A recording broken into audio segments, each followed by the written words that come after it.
This is Buadu TV, truth and integrity.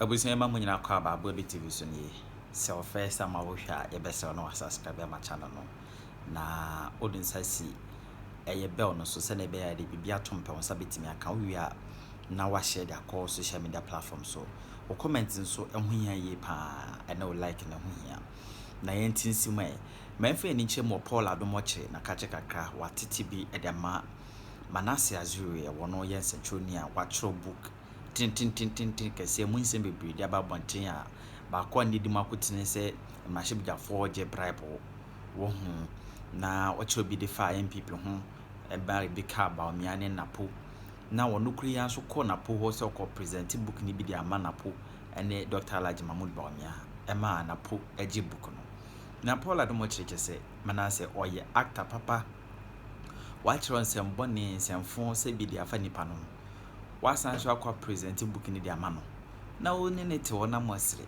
o se na officer na napo ukọ na po beka se orumene ne enhia na amenje book no obeje na wasre nso na po nso se mo chiro de fa Manasseh Azuri ho no Paul Adom Otchere etiemu na ye pese ye ko na ye ko hwe de si ye bra na wo cheche Manasseh Azuri ne nsem no mu ene nsem ahodo bia MPP Dr. Alhaji Mahmoud Bawumia edie no omakase omoba bema omobe.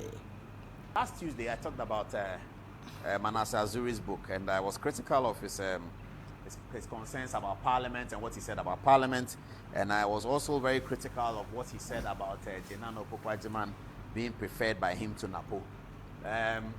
Shamelessly, Manasseh Azuri decided to send copies of the book to the Vice President, and I'm guessing the Vice President, because he's busy, asked the running mate to receive it. This is what the running mate wrote. Have they extracted this for us? Okay, these are the photographs. This is what the running mate received. Okay. I received copies of Manasseh Azuri's new book this afternoon on behalf of the MPP presidential candidate, His Excellency Alhaji Dr. Mahamadou Bawumia, and myself. I used the opportunity to indicate my trust in Dr. Mahamadou Bawumia's commitment to deal with the canker of corruption, which is a recipe for good governance. Dr. Bawumia, I reiterated, has been unequivocal in his determination to fight corruption without fear or favor, ill will or malice, because of his proven incorruptibility. I urge Manasseh and the media fraternity to, however, be circumspect and exercise a great deal of responsibility in their reportage and expression of opinions as we strive to deepen our democracy. Does Manasseh seen this paragraph? Has he seen it? You write a book and tell the people that Napo that Jenano Pokwajiman is preferred, and then you are sending the book to him, expecting that what he will say, I won't receive you. No. Well-trained people don't do that. Well-trained people, they don't do that. But Napo will receive you. But it doesn't mean anything. Look how happy he was laughing. Look. Manasseh, you don't understand the world there. You should go and read Brutus and Othello. Then you understand the world. You should read Othello's plays. When you read the plays that Othello did, you understand the world. He's laughing. Has he read this is what Napo said. He said, I urge Manasseh and the media fraternity to, however, does he know why the word however has been put there?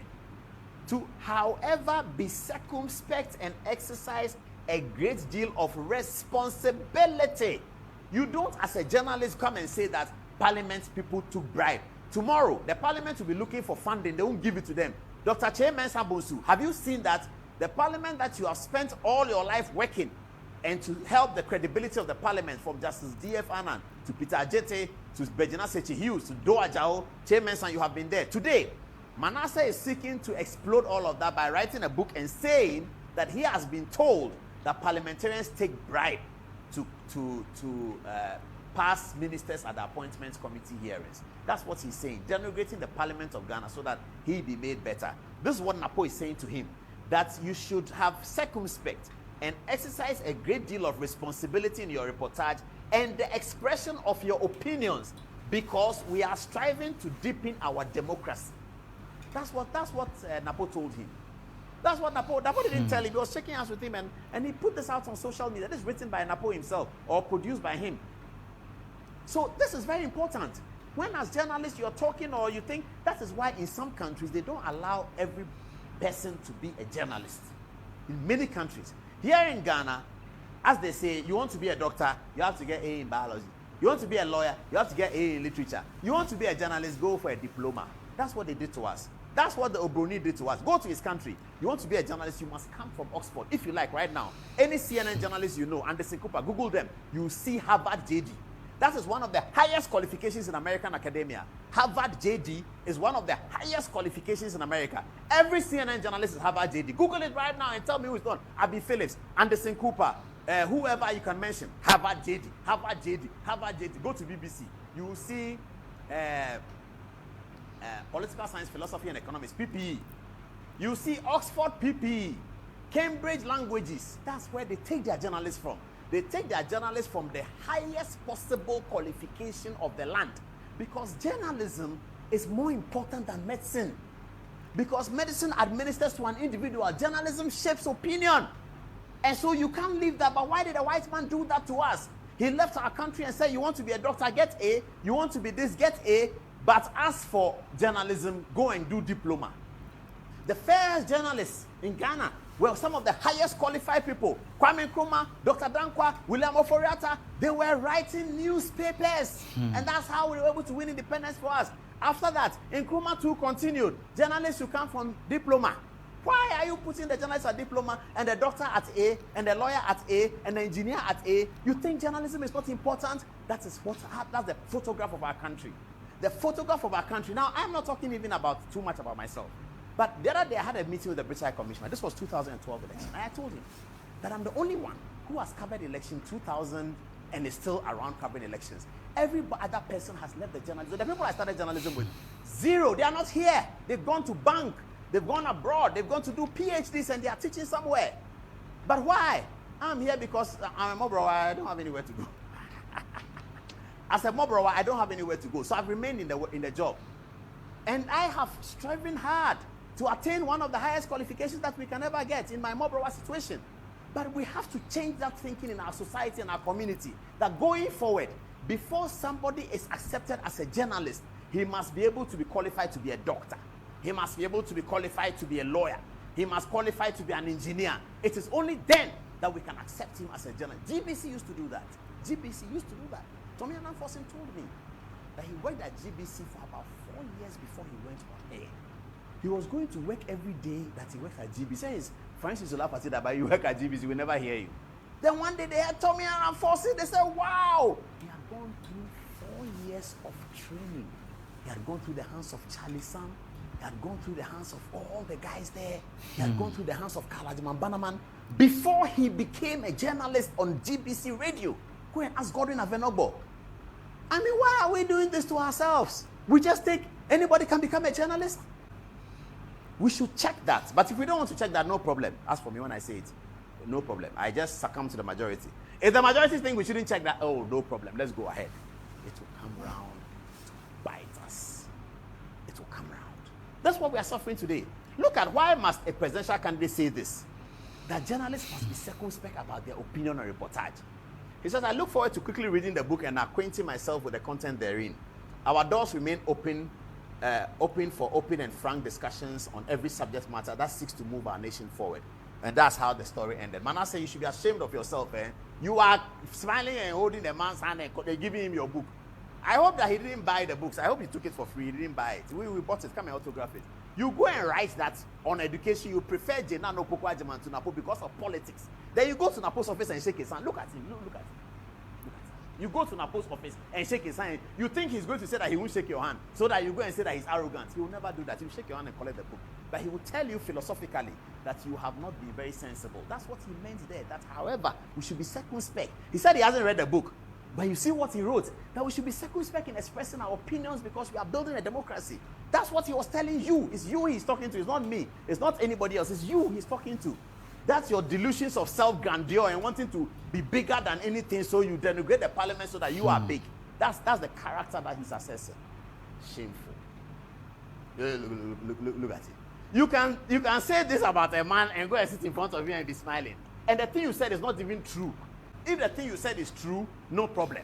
But the thing you said is it's not even verifiable that Jenano Pokwajiman is better than Napo. It's not verifiable.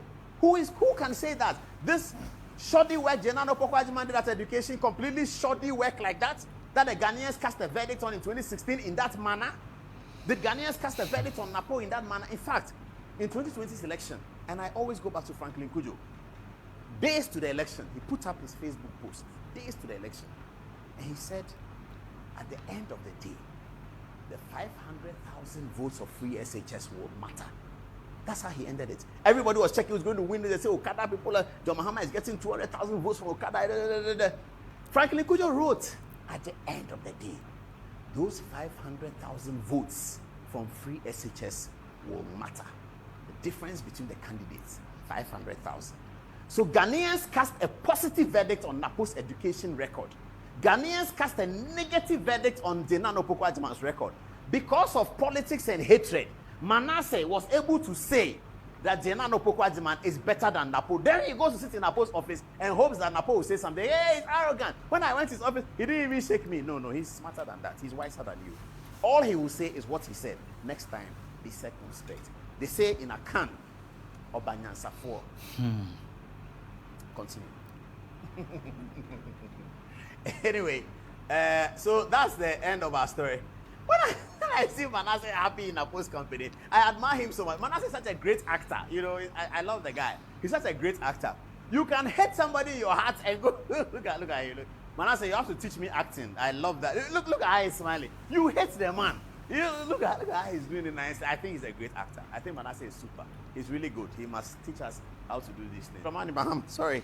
I went to get a drink. I didn't know the video was that short. I saw it in the afternoon. I didn't think it was that short. So President Mahama says that the MPP is increasing its votes in the Volta region because they have been MPP have been telling them propaganda stories that when they tell them lies and they vote for them, etc., etc. I mean, I don't know what to say about this, but viewers, you send us text messages on Good Evening Ghana official on social media, on Facebook actually. So, is it true that the MPP votes have been increasing? It is, but it's very marginal, isn't it? I mean, the MPP is now doing like 20% in Volta region, which is still abysmal, isn't it? But President Mahama is concerned about that and says that this is because the MPP have been telling the people in the Volta region lies. Of course, you know that the MPP the last time picked up a seat in Hohoi through John Peter Amewu. At that time, he was Minister for Energy, now he's Minister for Railway. John P, as they call him, delivered that seat for NDC. I was here on election night when that results came. I think I was in here when I was secretary. When the results came in, I was telling Alex that, look, this is very complicated. The MPP is picking a seat in Volta region. And he said, forget it. NDC has picked a seat in Wenchi. I remember that. I remember propaganda. What is it? Ubotuma, Jerry, John Rawlins. Now Ubotuma, Baumia. Now Ubotuma, John Mahama. Now Ubotuma, Professor Mills. Now Ubetimia, Ubotuma, John Mahama. But SSL Ubotuma, Baumia, because the guy says, na omu kache mi say, min kase mi tuya ansu min tuya shwi. Free SHS mi de mi back school min tuya shwi. And then amu be kache mi say, min tuya. What kind of propaganda is that? Now who kache mi say min ko kanse ma enye no kore. Now we see free SHS no enye juma free SHS so enye juma mami ba ebo me. Frankly, Kujo, good evening. How many free SHS votes will matter in 2024's election? And I keep saying that Rawlings told John Mahama that if you don't do something about this, free SHS will continue to hunt the NDC in every election cycle to come. J.J. Rawlings is dead, may he rest in peace. But these were his words. That if John Mahama, as president of Ghana in 2013, does not do something about the free SHS policy, and for some reason he leaves, and the MPP comes someday and do it, that policy will hunt the NDC for many election cycles to come. That was 2013, 2016, 2020, 2024. We are taking it to 28. Now in 2024, NDC says free SHS is ours. Anyway, make what you want to do of it. Hello, Senator Rawlings. NHIS was not started by Akufo. Senator Rawlings reveals. Member of Parliament for Kolikolote, Dr. Senator Rawlings, has revealed that the NHIS policy was not actually started by John Akufo, it was started by Fly Lieutenant Rawlings. Hello, NDC. It's 2 minutes past 10 o'clock. I'm here again. My job is not to do anything else other than to stick with the truth, because I've been here. When John Mahama was sworn in as minister in 1998, I was a reporter in Parliament. I've been a reporter from that time, 98, 99, 2001, 2000. So I was there. I'm not going to allow these things. I've asked for the parliamentary hazard. My producer found that it was 31st July 2003. It was 5 p.m. when we were in Parliament today trying to get it. They said that they beg tomorrow. Tuesday, I'll bring the hazard here. But even before the hazard, I have a lot to show you. I am not going to allow it. This is the reason why God has allowed me to live through journalism from that. I will not allow it. I was there, standing there. You, Zaneto, you were not there. I was standing there in Parliament as a reporter. When NHIS fights came, I was with Do Ajaho. When the NHIS fights came, he was chief whip. I was with the NDC people. When they were complaining about they won't do the NHIS, I was there. Nobody should come and tell us that NDC started NHIS. Who told you that? That's a lie from hell. Don't say that. Maybe she's not lying. Maybe she doesn't know. Young woman, maybe she doesn't know. Not that she's lying. She doesn't know. She's not been told. Or she's been told the untruth. The truth is here. And the light of truth will always outshine the darkness. And that's what I'm going to show you on the touch screen now. NHIS is a full-blown policy of the John Ajekun Kufuor government. Please, hold it right there. NDC, you started to claim free SHS. We browbeat you and you ran away. If you like, try and claim free SHS again. Sami Jemfi, Sami Muslim, all of you, I'm challenging you. Come back and claim free SHS. You started with your flag bearer, our former president, John Dramani Mahama. We browbeat you and you have run away. Now you are started something else, like you brought some free NHIS. We are not going to allow that. If you brought something, you brought it. You brought Chiefs Compound, you brought it. You renovated Rich Hospital, you did it. You did Circle Dubai, you did it. You increased capacity in energy, you did it. You did not do free SHS, you did not do NHIS. We are here to remind you of the truth. Now, let's get it going. Good lady from Joy FM, I was quite disappointed about the interview. She was interviewing, and the person on the other side of the interview said that NDC brought free SHS. I mean, when I was doing these reports about free SHS, about NHIS, I was working at Multimedia. The report is there. All my Monday morning reports. Go and look for it. Those who like me at Multimedia and those who don't like me. Every Monday morning, 9 o'clock, I did a report for Komla Dumo's morning show. It was waited for. Everybody waited for it. My friend Kofi Bame, he's watching now, Azobi. I'll be in his house at East Legon. And then we'll start typing on Saturday. And then Sunday morning, we wake up, you ask me, I don't want the story. I said, no, I'm in the middle. He said, Komla will call me, Charlie, you get story. I said, I get story. Every Monday morning, 9 o'clock, I was expected to deliver an exclusive Joy FM political story. It is there. It is in the console there. Go and ask Sam Bannerman. He lives in America. He did the recordings. It's there. Go and listen to it and stop this. What is this? A whole multimedia journalist does not know who brought NHIS to Ghana. But there should be a blackboard in the newsroom where these things, notorious facts, as we used to call them, notorious facts about politics. In election year, that's what we used to do, 2000. Jifayaji, where are you? Come and tell them. We put something there and we write notorious facts about politics. When you're passing the newsroom, you can see it. 1992 Constitution is called the Constitution 1992. The first Parliament of the First Republic is called, it's all there. That's what we used to do. We did it at CTFM too. I don't know why a journalist can come and is confused about which political party started NHIS. Then why are you calling yourself independent? What does that word mean? If you are Joy FM and you call yourself independent, how then do you not know the facts? Independent is a call to intellectualism. Independent journalism is a call to intellectual journalism, because you are suggesting to us, not that you are not left or you are not right, but you are suggesting to us that you are a repository of the facts. The journalist is telling the guest that he should go and check. The journalist of the newsroom, who has everything at her disposal, is not saying that, listen, Rollins Lounge, this is what it is. The journalist is asking the guy to go and check, and that's okay. The lady journalist is asking the host to go and check that Rollins launched NHIS. Okay, let's forget about all that. You are a journalist. They are talking about NHIS. What do you do?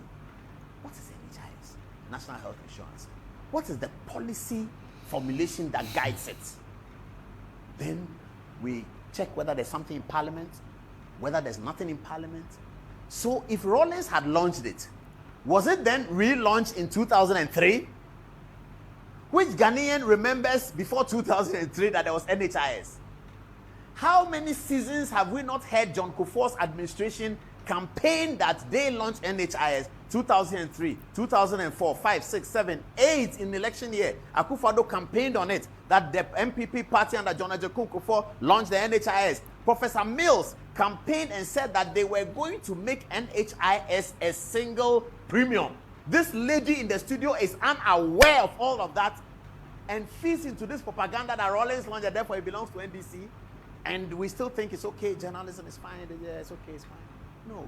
When you do that, you may be aiding a political party, but you're embarrassing the profession. Because when people look at the video, they wonder, is that a journalist who is asking somebody to go and check something? You journalists, you are the repository of fact checking. That's your work. You check. You are going to ask the guy that he should check. He should go and check.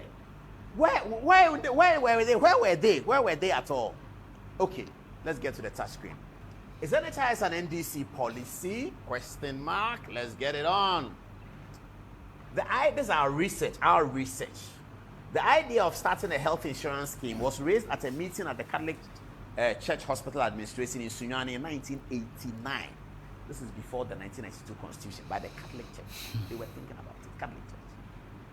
The Nkoranza Community Financing Health Insurance Scheme was launched formally in 1992 with a founding pledge from Manasseh, a Dutch Christian non-government organization which promised to meet any expenditure shortfalls deficit run by the scheme in its first 3 years of operation, limited to Nkoranza community. This is what journalists do. This is what we did. We went to dig even before the NHIS and went to find out that before the launch of it, was there anything like NHIS? We saw it as far back as 1989. And it was by the Catholic Church in Nkoranza community in the Western region. Is Nkoranza in the Western region? Or is it in Western, Northern OT region? Nkoranza, I think it's in OT region. Please check for me. You see, I'm asking them to check. Nkoranza, where is it? Nkoranza. Oh, it's in BA. It's in BA. It's in Bono Afro region. It's in Bono region. Correct. Thank you very much. I was reminded by my mind. So we went to check, and the facts take us to 1989. What is the journalist doing in the studio? Is not checking, is not doing their work. What are they doing? That's journalists. You're a repository of facts. That's why I tell my people all the time, hey, we can't check, let's go. Go to the Constitution. It is provided for in Article this. Then we have a story. Without that, in fact, today I nearly didn't do this story because we didn't get the parliamentary Hansard. And they told me that, no, we have enough evidence to go, and I trust them. So I said, let's go with it. I was going to tell, let's stand down the story until Tuesday. When we have the parliamentary Hansard, then we hit so hard, and then we are credible, isn't it? 1989, the Nkoranza Community Financing Health Insurance Scheme was launched formally in 1992 with a funding pledge from Manasseh, a Dutch Christian non-governmental organization which promised to meet any expenditure shortfalls deficit run by the scheme in its first 3 years. Let's move on. The district mutual health insurance scheme that existed before at 650 were formed as private entities, not by government. Private entities came together and formed something like a district health scheme so that they all contribute some money within the district. Private people. I think they were trying to mimic what happens in America with private health insurance. Government had absolutely no role in it. And it didn't happen across the country. It wasn't a national policy. And it had nothing to do with government, nothing to do with NDC, nothing to do with J.J. Rawlings, everything to do with the Catholic Church sitting in Rome and with branches all over the world, including in Nkoranza and many other places. This is what happened. This is the fact of the story. Nothing more, nothing less. So anyone who comes because it's election 2024, why hasn't it been part of the NDC's conversation? Forever, the MPP have been claiming national health. It's never been part of the NDC's conversation. Suddenly, there's election, so they have to deceive people. So, hey, we brought national health insurance because the campaign of they have never done any policy for Ghana is hitting hard at their feet. It is becoming an Achilles heel. It is becoming a Trojan horse. So they are trying to fight it, and they don't want to fight it with truth. They want to fight it with lies. No. They can lie to 1 billion people. We will be here to speak the truth because I was there. in Parliament. I was there. When everything was happening, I was there. I was sitting there. We will not allow that. We're in Parliament when NDC were working. I won't take any national insurance. Kufo should go to hell with it. I was there. Why? Ofoso Apia, Doa Jaho, Alban Bagbin. I was there. Nobody should come. You started always keep quiet and sleep somewhere. Don't come and disturb us. If you were in Ireland learning medicine and you were not reading Ghanaian newspapers, don't come and tell us something you don't know. You were in Ireland. You didn't read Ghanaian newspapers. You were reading the Times of London and you were reading about Gordon Brown. So read that one and then Peter Ferguson. Keep that one. We were here. I was in the Parliament. I was sitting there. What are you telling me? I mean, so outrageous. I called some of the senior journalists. Do you remember they say I was there? I said, what NDC is saying? It's not for these people. We were all there in the press gallery. We were there. NDC walked out not once, not twice. They walked out all the time. They said they will not listen to any national health insurance conversation inside Parliament. Forget about that. Even if you were not there, and many people were not there, I understand that. Throughout the political narrative in Ghana over the last 10 years, NPP have claimed national health insurance. Professor Mills came in 2009 and promised that he was going to do a one-time premium. He failed miserably. The one-time premium was never realized. They've kept quiet about that as if they think we have forgotten. We have not forgotten. Lee Okran, standing on Professor Mills' platform, promised one-time premium. Professor Mills himself, the law professor, said that he was going to implement a one-time premium for NHIS. What happened to it? Zero. And then you started talking, my father launched here the NHIS. Please, your father, we respect him. Stop that. Don't spoil his name. He's our father for all of us. He's your father, but he's also our father. So please, leave that alone. Let's move on. The National Health Insurance Scheme was started by Kufuor's government with the passage of an Act of Parliament, Act 650, in 2003. The Act recognized 145 district mutual health insurance schemes, DMHIS, formed in each district and supported each DMHIS with funds from the National Health Insurance Fund, NHIF, created by Act 650. Thank you, Mr. President. God bless you. You have done something for Ghana that other presidents cannot say. After you spent 2 terms in office, we can say that national health insurance was not there before you came. Now it was there after you left. Thank you. And God will always remember that for you, Mr. President. And let's no politician come and lie. And let's no ignorant journalist sit on radio and tell somebody to come and check. Look at the ignorance of the statement. Go and check. What kind of ignorance is that? Embarrassing journalism so much. And making everybody laugh at us as if we don't know what we are about. But we know what we are about. Don't you know? We know what we are about. What kind of ignorance is that? What did NDC do when it came to national health insurance? Good evening, John Dramani Mahama. Have a good campaign. Let's move on. What did NDC do? 13 July 2003, minority boycotts proceedings on health insurance. The minority in Parliament decided to boycott further committee proceedings on the national health insurance, which began on Tuesday. According to them, their decision is blah, blah, blah. Even at the committee stage, NDC were boycotting it. Committee stage, they boycotted it. They said they won't listen because they were told by their bosses that work out of the Parliament won't agree. More to come. Okay. House passes insurance bill despite widespread protest. 27th August 2003. The story goes as follows. It's by Linda Akresi, the Ghanaian Chronicle, Accra. Parliament yesterday passed the controversial National Health Insurance Bill into law in the absence of the minority who boycotted the debate on the bill. The House voted 103-0 to carry the motion after the Health Minister, Dr. Akufo Addo, read it for the 3rd time. The bill saw a lot of amendments during the week-long debate. The National Health Insurance Law replaces the cash and carry system introduced by the previous government. Do they think that we are asleep? Do they think that we are asleep? Have they read this article? Sami Muslim, Sami Jenfi, Felix Ofosu Kwache. Have you seen this? Don't bring those your things here. Do your campaign. You added capacity. do that one. Nobody will begrudge you. Don't come and tell me that you earn it, the free SHS is for you and national health insurance. Don't be grabbing, cherry picking the good policies and grabbing it that is for you, is for you. It's for you, saying, how did it become for you? Yours is adding capacity. Yours is Atuabo gas plant. Yours is Circle Dubai. Yours is Rich Hospital. Yours is Chip Compound. Say those things and hope that the Ghanaian people will vote for you. But don't come and claim something that was not, that's totally untrue. As long as we were there, we always point it out. It is untrue. It's a lie from hell. And Janet Rollins, shut up. Keep quiet. Don't be saying those things. It's something you don't know about. We all love you because you are JJ's daughter and you are Madam's daughter. So we love you. We loved you from the time you were showing up at Independence Square at age 12. You were looking so nice with your sisters and you were supporting your father. That's so beautiful. And that's why the people of Koleklote have voted for you. Don't get into the propaganda of lies. Your father never told lies. JJ was abrasive. JJ was butu-butu. But JJ never spoke lies. JJ Rawlings, he wasn't one of those politicians who says lies. Something is not true, he says it's true. In fact, that's what he hated about politics. That's why he didn't like politics. He hated that. So you are JJ's daughter. Don't come and be talking those things. Where did you learn that from? Your mother is not like that. Your father is not like that. Where did you learn these lying things from? Are you learning it from some people who are sitting by you at the party or something like that? Stop that thing. Stop that. You're a decent woman. Stop that. You are too decent for that. Stop that. Don't be lying. The lying, leave it for the people who do the lie. You are too decent. But JJ Rawlings' daughter, I've never heard JJ Rawlings speak anything that's a lie. JJ is abrasive. He can be abusive. He can shout. He can be this and that. What you see with Rawlings is what you get.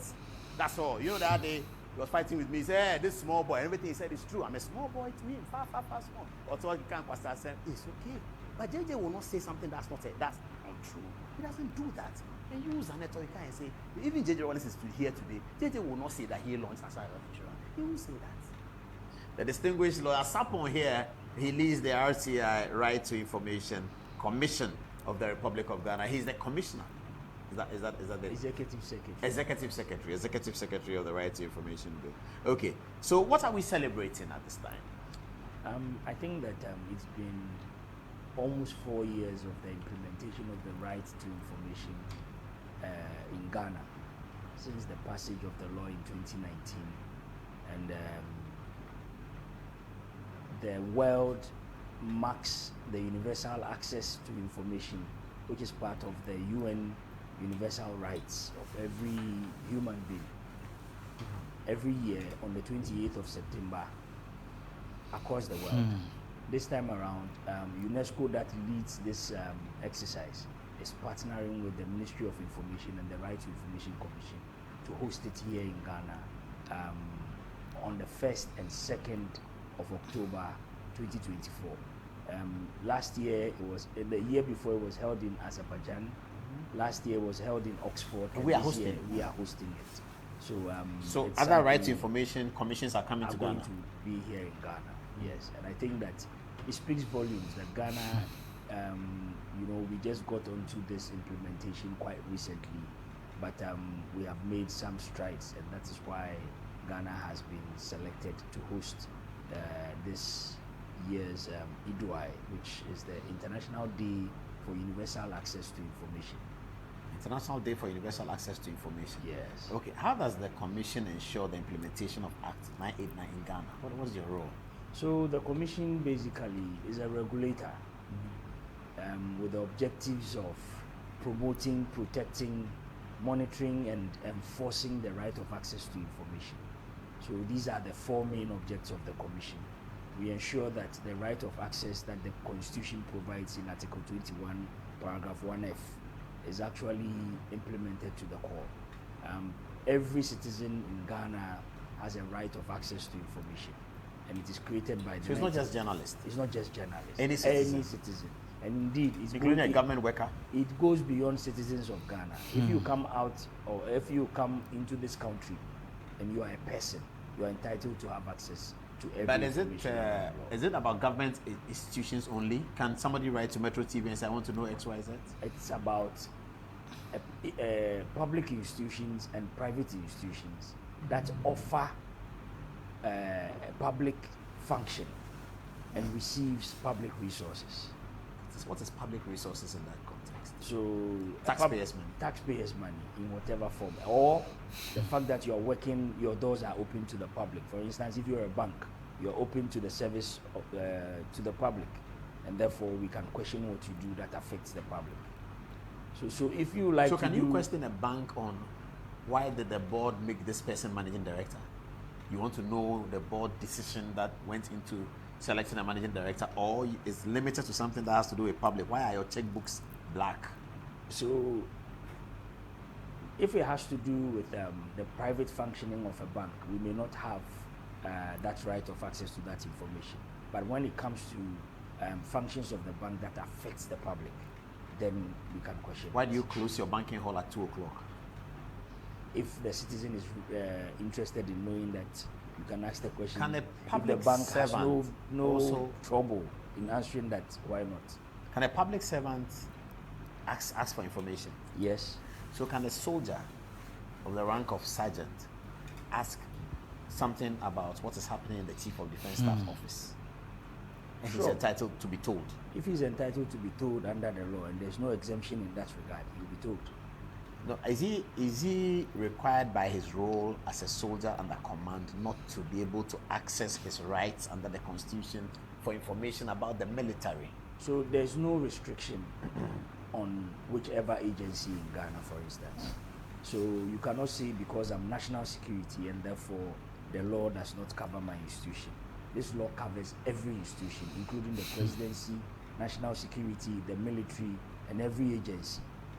What the law protects is actually a certain category of information that at a particular time may not be given out, depending on its nature. Like what? Like for instance, if you go into the Act, it says under public safety and security, there are certain classes of information that may be exempt. Who makes that determination? The law has set the criteria for that exempt information. Who interprets that? The court. The courts, the Right to Information Commission has been given some discretion. So the first level of interpretation is the commission. Yes. No, it's actually the public officer who has a duty to determine whether it is within the law to give out that information. When he makes the determination and the party is not satisfied, then you can go to the Right to Information Commission, or you can then move on to the courts. I see. So, if in the opinion of the president, a right to information request falls within the exemptions, that's not where it ends. The president is not the final arbiter on the matter. No, the president is not the final arbiter. It comes to the Right to Information Commission, because a party may have complained with how information that they had requested had been treated and they are not satisfied. The law requires that you can come to the Right to Information Commission, make your complaint, we look at it and determine whether you should actually get that information, or we can agree with the president not to give out that information.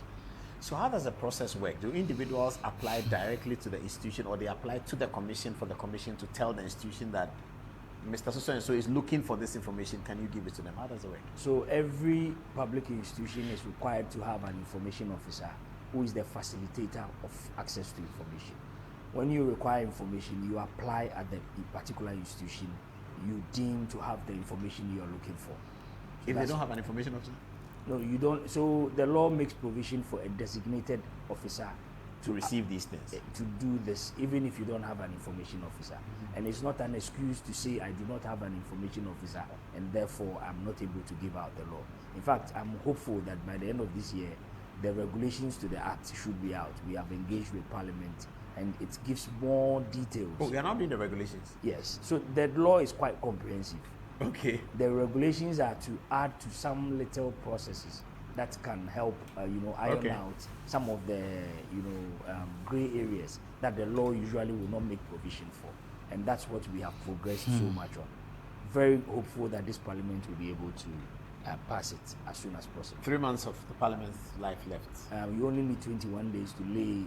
Yeah, okay. So you should be getting it this month. Otherwise, Hopefully. you're running out of time. We are done with all processes. We are waiting. Why is it not designed so that the ordinary citizen need not spend stationary money on this process? By just telling the commission that I want to know from the GMPC whether they have done this or that, that the 13% carried interest of tallow oil, have they deposited it in the custody of the Bank of Ghana? Why must the individual then find paper, maybe find a lawyer, pay money for that? Are we not putting difficulties in the way of the individual to be able to give the law its fullest expression. Why doesn't the individual just come to the commission with branches all over and give the information to the commission? The commission writes to GMPC, so that all request is coming from the commission. So the commission is more or less a regulator for the space. We do not hold the information, and we do not request for the information on behalf of people. I think that it is your right as an individual to access information, and therefore we should not channel that right into through another vehicle. You should be able to exercise it by yourself. But it costs money. No, it costs money, but it is actually the cost of the reproduction of the information. Not how you apply. You have to write a paper. Not necessarily. The law makes provision for you to even make an oral application. By a phone call. If you go there and you are able to identify yourself and they want to know what information you're looking for, you can make it orally, and then the information officer is under duty under the law to reduce what you have said in writing. So you do not necessarily have to even know how to write. You can say it in a language of your choice, they'll reduce it and they'll process the information for you. The law is such that it has made it easier for you to have access to information. Yeah. So if the institution, public institution, Metro TV or Jubilee House does not respond, what do you do? So the law says 14 days, if you do not receive any response, you have a right to treat the non-response as if you had been denied access to information. You can complain at the commission, and then the commission will take steps to invite the other party and look into the matter and get you what you're looking for. So you have to file a complaint to your commission? Yes, but you don't That costs money? No, it doesn't cost any money. It's free. The state has already paid for the services of the commission, so it has put in place staff to assist you. You don't need to pay a lawyer. It's a very simple process. Okay. All you need to do is to complain, then you are the steps are taken to ensure that you have the responses you are looking for. Great. So over the last 4 years, what have you observed? Is it just journalists who are asking, or ordinary people are asking? How's it going? I think it cuts across. Students are asking, journalists are asking. What questions are students asking? Most of them are the research kind of questions that will help them in their research work in the institutions. This law is, like I said, not for journalists, even though they are one of the good users of the law. But there are ordinary citizens who have become, self-styled journalists as well, and who are looking to dig out information that will help straighten our public institutions. So it's been a law for everyone, and I think that it was one of the boldest decisions of the president of this republic currently to actually move that Ghana was at the point where we needed such a law, and it's worth mentioning that President Akufo Addo was about the boldest politician in the Fourth Republic to have allowed this law to be passed. Who are the which other countries have it, at least in West Africa? In West Africa, Liberia has it, Nigeria has it, Cote d'Ivoire, Gambia, among others. Nigeria has it? Yes. That's interesting. Yeah. Wow. But across Africa, you have about 26 countries who are on board with the access to information laws. And in Europe, how does it work? So there are model laws that most of these countries draft their laws around. Yes, and I think that what we are doing here is basically one of the highest ranked. In fact, Ghana's law is ranked higher than the laws of Canada in respect of freedom of information. I see. Yes. Canada? Yes. Does America have it, or is America America federal, state by state? Do you have a federal one? They have a federal one. And each state has it, or some states? I'm not very definite about that, but once the federal has it, everyone will sync with it. So, in your estimation, how has this been adding to our democracy? What has it done? I think that it has given more people the chance to participate in the democratic arrangement. We ask questions that hitherto, when you ask, a public servant will tell you, I'm under oath not to disclose this kind of information. But this law makes it such that whatever oath you have taken does not override this law. Oath of secrecy of cabinet members? No, the oath of secrecy of public servants. Including members of cabinet, which is in the second schedule of the Constitution? In this law, cabinet information is exempt. It's exempt? Yes.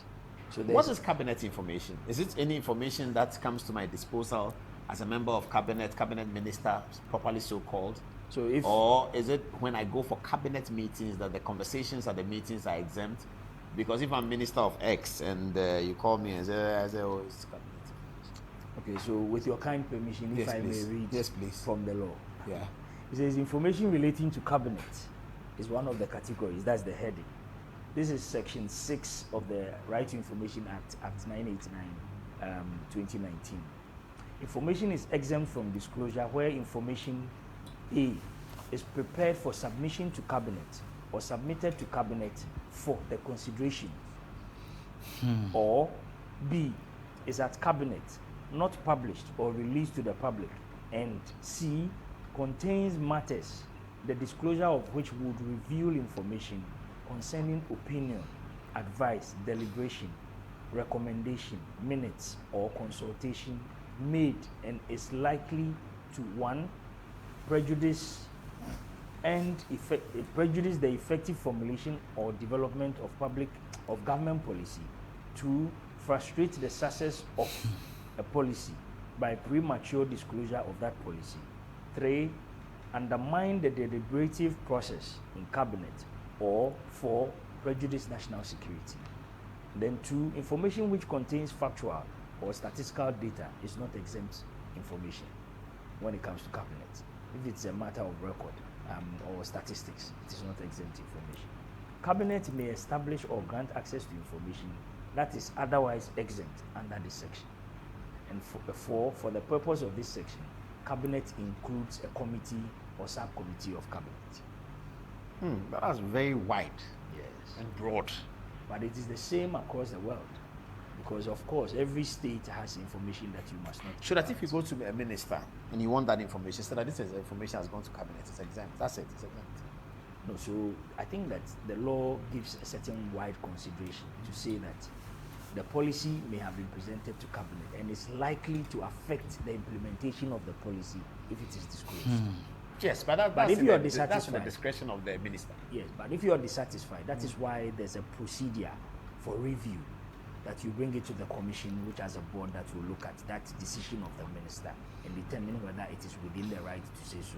But if the commission says the minister must give the information, he yet can go to court, Yes, you can go to court. to the High Court, Yeah, for a review of our decision. and from there to the Court of Appeal, Definitely Supreme, to Supreme Court. and to review. Of course, the That's Right a to process. Information Commission is a quasi-judicial body, more of an administrative one. But So can it subpoena? yes, we can. We have the powers of the court to subpoena and to order the production of information. for Failing which, what verification. happens? I think that we can apply to court if we can. We have the powers of the High Court, and we can apply to court to enforce these. But what is the penalty for a public office holder that fails to heed to the commission's insistence? Actually, a public So officer there can also are- go to court against the commission. A public Can also go to office court, yes, holder who you may are not. trying to The compel. organization may, but not the individual. Yes, organization is what I'm talking about. They Yeah. can also go to court and say, we do not agree with the RTI commission. Definitely, you can. Definitely, you can. But that is the beauty of law. I mean, no one is final until the court says so. So how you fund it? The government of Ghana is the sole funding agency of the Right to Information Commission. Therefore, the Minister of Finance. Yes. But that should compromise your work. Um, Because the right to information then is... every work in this country would be compromised because we all get our sourcing from the Ministry of Finance, Yeah, you're right. Including the judiciary, including the judiciary. which must rule against the government Exactly. sometimes.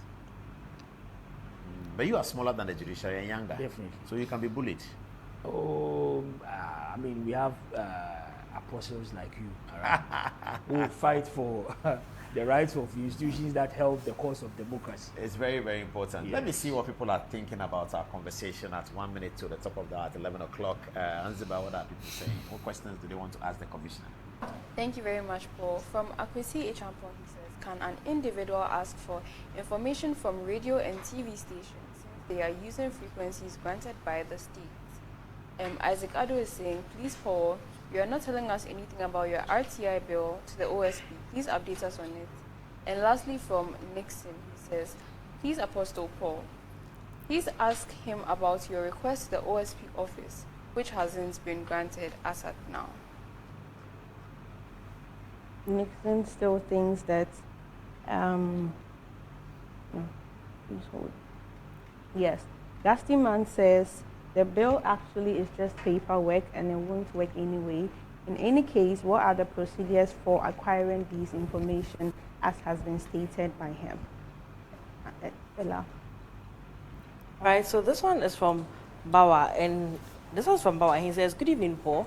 I think the Right to Information Act is a good one, but we also need a law which will allow every citizen to be able to report a public official, for example, report a police officer or someone in the Lands Commission, etc., for doing something wrong." Those are the questions we have. Over to you, Paul. Okay, yeah, so say the question again. Let's the commissioner take it. Yes, so this one is from Sharif, and he says, "I think that the Right to Information Act is a good one, but we also need a law that would allow every citizen to be able to report a public official, for example, report a police officer or someone in the Lands Commission for doing something wrong." But that's already there. Is that not Yes, already there? Yes. Show us where to report a police officer or something like that. No. So I think that there are other laws that takes care of these reports that the texter is complaining about. You don't necessarily need the Right to Information law to be able to do that. There are public codes for public officers that will take care of some misconduct by these officers. But when it comes to matters of access to information, then the Right to Information law has offenses that when these public officers are, compromised, we can take them on in court. I see. So what kind of people do you have there? What's the organogram? How's the structure? How does it work? So you are the executive secretary, you have a deputy, you have a board. Who chairs the board? Okay. So the Right to Information Commission is made up of a 7-member board with a chairperson, a deputy chairperson, and then 4 other members and the executive secretary. So yes, 7. All the 7 appointed by the president? Yes, appointed by the president. But when the president appoints, it becomes functus officio when it comes to removing you from office. So there is some level of security of tenure that protects you to be able to conduct the work you do without fear or favor. So the processes that it takes to remove a commissioner or a board member of the Right to Information Commission is the same process that it takes to remove a judge from impeachment office. And all those details. Exactly. Same process. So it's quite... So they are appointed for what kind of tenure? It's a 5-year tenure for the members of the board. I see. That's interesting. And you're looking for all lawyers? Is that how it works? Not necessarily. We have educationists. We have some ex-member of parliament. We have a retired high court judge who happens to be our board chairperson. Oh, I see. Yeah. So what ministry do you function under? we do not function under any ministry. We report directly to parliament, and we take our funding from the Ministry of Information, Ministry of Finance. So we are not an agency under a ministry. We are an independent constitutional. You are like Shraj. Like Shraj. Yeah, but Shraj sort of comes under the Attorney General's purview, something like that. No, they don't. No, they are independent. They are independent. So like what used to be Serious Fraud Office, which is now Yoko. It's under the Attorney General's department. Yes. But you are not under. We are not under any I of the see. ministries. And the Executive Secretary is this equivalent to a High Court judge. Is that possible? I don't. The see Constitution that. didn't make any such. It didn't make such. Then nor did the Act say. No, So Executive Secretary is appointed for a 5-year tenure. No, the Executive Secretary is appointed like every public office holder to be retired by 60 years, like every public service holder, under Article 192 of the 1992 Constitution. But every member of the board is appointed under Article 170. That is a different level of an appointment. So that you can be transferred to another part of public service. No. You cannot be transferred. You cannot be transferred. Once you're appointed RCI, you are there till you are 60. Because that is where you are appointed to. So you're there till you are 60. That is Unless by an impeachment process. Or unless you resign. I also choose to go away from that organization.